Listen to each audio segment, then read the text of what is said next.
Folks, I'm Ricky Goodman presenting you with the latest market news in and around Melbourne's north.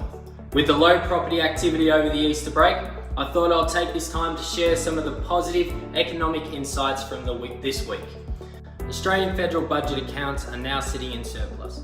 This is the first time in 10 years, which is quite remarkable, seeing only a year ago the rolling annual deficit was sitting at around $16 billion, and at its peak the deficit was sitting at $60 billion.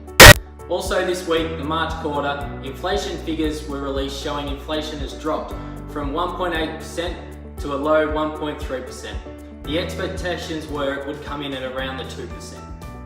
So what are the implications for interest rates and investors? Although the economy has slowed in line with other major economies, we should expect to see some modest stimulus from government spending moving forward, with the likeliness of a rate cut becoming more of a reality.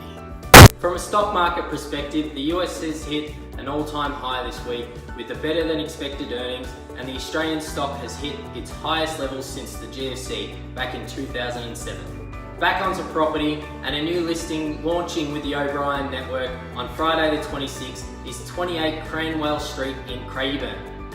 Here's a sneak peek of the home, offering 4 bedrooms, 2 bathrooms, 3 living zones, double car garage, and all sitting on a great sized block of 585 square meters. Even though the home has had some slight updates, it still gives you the chance to put your finishing touches to it. Indicative selling price is $480,000 to $525,000. Until next week, lest we forget, ladies and gentlemen, and thank you for tuning in to this week's Northern Market News. I'm Ricky Goodman.